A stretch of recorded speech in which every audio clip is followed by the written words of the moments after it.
Okay, so we're gonna do the walking series. So the walking series is our body's ability it will help warm us up to get into that triple extension, which is that motion that we want to get into when we sprint. Knee hugs, okay? So we'll go for 10 yards, and through 10 yards, we're going to pull up nice and tall. So a couple things you'll see right here is my foot is flat on the ground. This is challenging my ankle's ability to dorsiflex.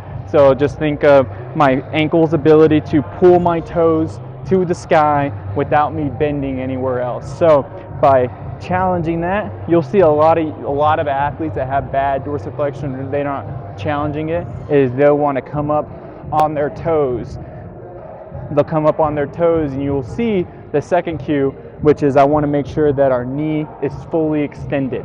So even my foot's on the ground and I just come right here, I'm not actually challenging triple extension of my ankle, my knee, and my hips. So I want to make sure that my foot's flat on the ground, my knee is extended, so just like that. And the last thing is we're going to retract our shoulders while keeping everything nice and tall. So you'll see some athletes, they try to get to this position by pulling their chest closer to their knee. Well, actually, that's not challenging my hips at all. I want to be able to get fully extended while allowing my torso and my spine to be elongated, because this is ultimately the position that we want when we're sprinting. So through 10 yards, we're just going to challenge all of these just like that. Quad pulls is we're going opposite arm, opposite leg. So the same thing with our knee hugs is I'm going to challenge that triple extension while keeping that heel on the ground. That knee is straight and my chest is tall with my hips being pushed through. So we get that. And then now we're challenging overhead extension. You'll see a lot of athletes that don't have this mobility or anything, that they'll want to come out and won't extend their arm, they'll extend forward, or they'll break at the hips because they think they're getting here. Really, I want to be able to stretch that quad, challenge my shoulder to get fully overhead while challenging my core not to bend or break. So through 10 yards, just like our walking series, we're going to come right here, just like that. Our 3 cues: foot flat on the ground, knee is fully extended, my chest and my torso is nice and tall without bending at my lower back, without bending this way. We are, boom, everything is in the right positions that we're aiming for. Okay, so we'll have Shin cradles. So Shin cradles is same 3 cues as we had for the first 2 exercises of our walking series. But now what we're going to do is we're going to work a little bit of internal rotation of our legs while we hit this position. So I will grab over my shin, under my knee, and I'm going to get that nice pull motion while getting triple extension of my lower leg. Remember, triple extension is foot flat on the ground, knee extended, torso nice and tall. Through 10 yards, we're going to get just. So now we're going to challenge our body's ability to hinge. So it basically means that we're going from straight hips to hinging motion. Think of it like your deadlifts, your RDLs, different things like that. Our body needs to be able to do this properly. So we're going to do toe touches. So toe touches is that front leg is straight. There's no bend in that at all. We're going to challenge our ankles dorsiflexion, so our toes stays pointed towards the sky the whole time. And I'm going to I'm pushing my low back and my hips back while keeping a neutral and straight back right here. And I'm just going to go down as far as I can. You'll notice I'm not bending. I'm actively retracting or pulling back my shoulders right here too to challenge my core to stay straight and not break position. So you're not holding it that long, but I was just showing you. So right here you go down, and then we're going to get tall, get triple extension while we step through overhead reach.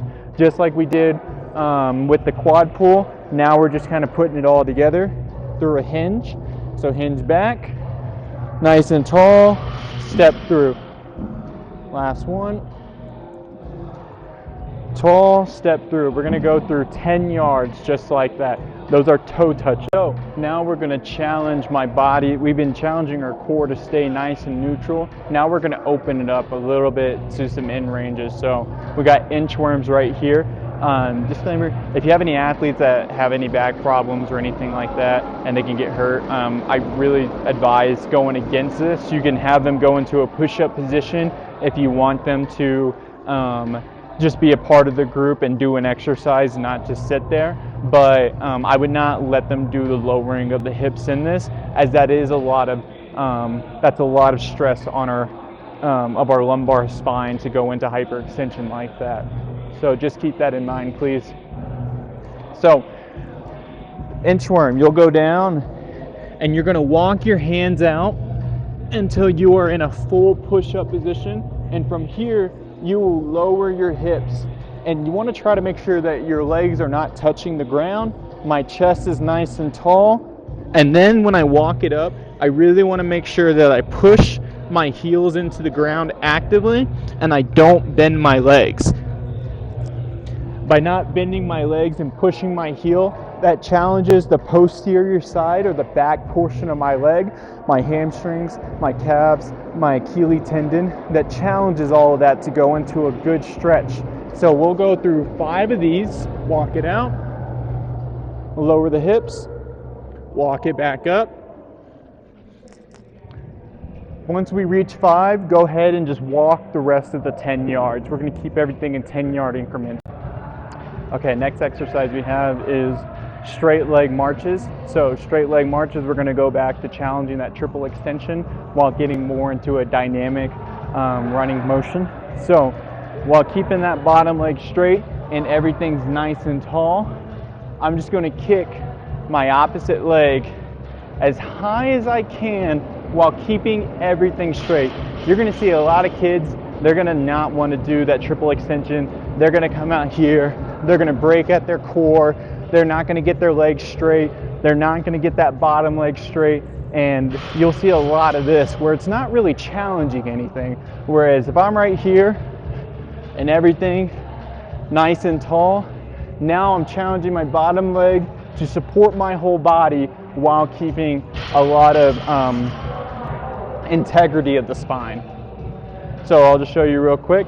So straight leg marches, just like that, and then that will go right into straight leg skips. So you find a double hop rhythm. So you'll notice right here, my bottom leg, I'm not too worried about dorsiflexion. It would be nice if we can keep that, but it's just going to be hard to stay dynamic and keep that bottom heel on the ground. So only thing I worry about that is just the rhythm.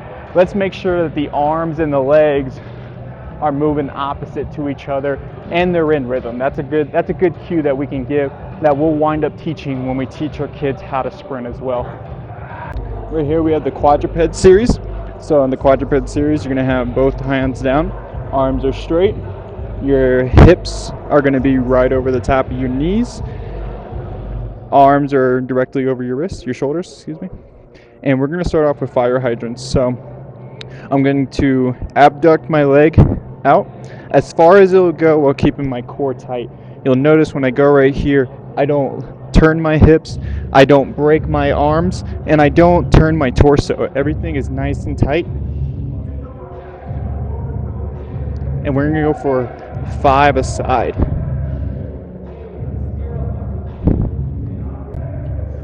All right, next we have hip circles. So still staying in that quadruped position. Toes are dorsiflex, so they're pointing into the ground. This is something we like to train in the quadruped position, as it's just another cue because it's so important in sprinting. So we're going to go with hip circles. Same thing as last time, and notice that my core is not moving, my hips are not moving, and my arms are nice and steady. We'll go 5 per side. It doesn't matter whether they go outside to inside or inside to outside. We just want to get 5 good circles. And we have is scorpions. So this one you'll see a lot of breaking in the lower back, typically from your younger athletes. You can be a little lenient with this one, but we want to try to reinforce that core is staying tight. Reason why we want no movement in the back is we're trying to isolate every single muscle in our hips and wake them up essentially. So I'm going to keep my knee bent and I'm going to kick to the sky while keeping that toe dorsiflex as well. If you see that they're going too high, you'll see that bend in that lower portion of the back. So we just want to keep that core as tight as possible and challenge ourselves, but it's okay if they can't go that high without bending their lower back. If they break position, then we're no longer getting full range through our hips, we're getting it through our spine, which is something that we don't want. Tough one, even for your more experienced athletes, so don't be too critical on the younger ones about this. Some coaches even throw it out for our junior high athletes, but we'll go ahead and program in there just to challenge the body. So you're going to go out into extension, external rotation of the foot, into abduction, adduction, and internal rotation. So in layman's terms, you're going to kick out, turn your toe to the outside, kick far to the outside, bring it back, turn inside. And we're going to do 5 of these, okay? So same thing. We're going to make sure that we're not using our core, we're not twisting our hips up and down to get to that position right there. I really want to squeeze and keep everything as tight as. Next one we're going to do is we're going to go straight leg raises. So I'm going to lay down on the ground. One knee's going to be up 90 degrees. The other one's going to be straight, okay? So I want to have a straight leg, so that means I'm going to squeeze my quad, the front portion above my knee of my leg. And so while keeping my lower back touching the ground and not letting my butt come off the ground, I'm going to kick as high to the sky as I possibly can. Right here, I don't want to let my lower back come up. I want to challenge my core to stay nice and tight, and we want to get to extension, really stretch out those hamstrings as much as we can. So we'll do 5 aside, just like that. If you see their butt coming off the ground, you see that they're bending their knee, that means that they're not actively squeezing their quad or their glutes, and they're not keeping tension in their lower back. So those are the key points right here that we really want to coach up. Low back touch the ground, butt stays on the ground, leg stays straight. All right, so right here we have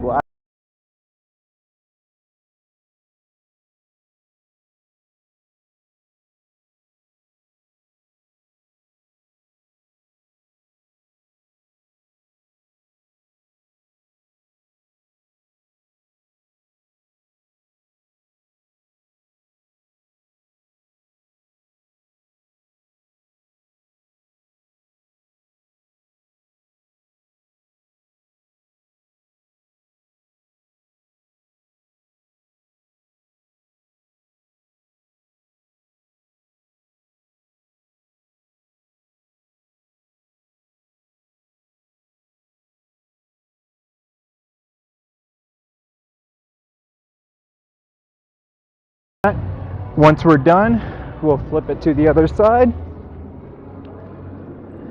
And next we're going to have rock backs. So I'm going to lay down and I want to keep my legs straight as possible and go back as far as I can.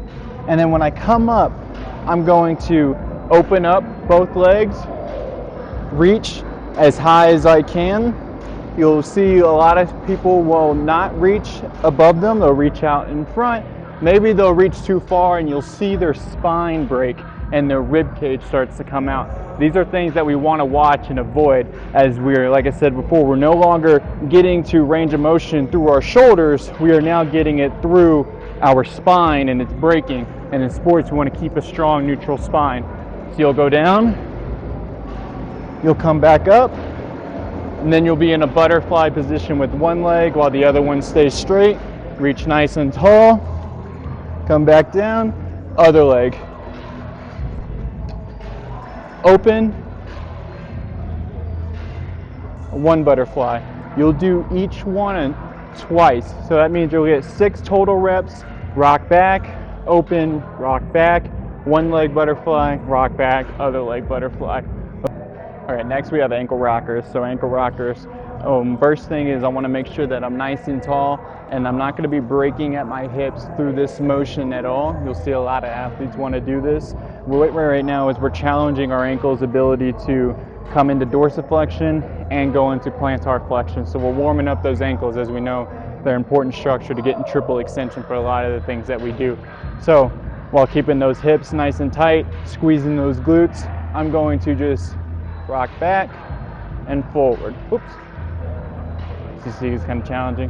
Rock back and rock forward without breaking position at my hips. Because if I start breaking position at my hips, what I do is I start to change the angle of my shins, and I'm no longer challenging my ankles anymore. I'm compensating. So that's why it's important to keep that neutral, tall stance, just like that, to truly challenge our ankles, which is what we're doing when we're warming. Okay, so now we're going to get to body weight squats. Okay, so just like just how we warmed up our ankles, we're going to challenge our dorsiflexion ability, also with our body's ability to bend, to be able to bend at the hips, at the knees, and at the ankles, and make sure we get there. So body weight squats, while they're a pretty simple exercise, we really want to be able to make sure that we're doing these properly. So you can have your hands on your hips, you can have your hands out in front of you. Either one is fine with me. The biggest thing I like to make sure we do is that we have our heels actively on the ground and that my core stays tight. We're going to go down for 5. And they can go down just as far that's comfortable for them. I don't really care if they get all the way parallel. I just want to make sure that our spine stays neutral and that our feet stay on the ground. We're actively challenging our dorsiflexion and our core strength right here. So by going down just like that. A couple of athletes you'll see is they'll have what we call a butt wink.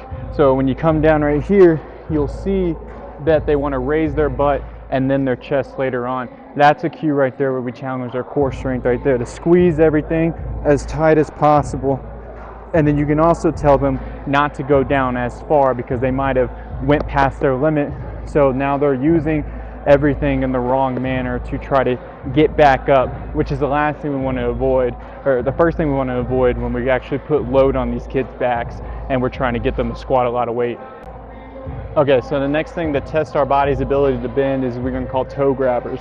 So body weight squats, our feet were shoulder width apart. This one we're going to be a little bit wider, okay? I like to have my athletes grab the inside parts of their shoes.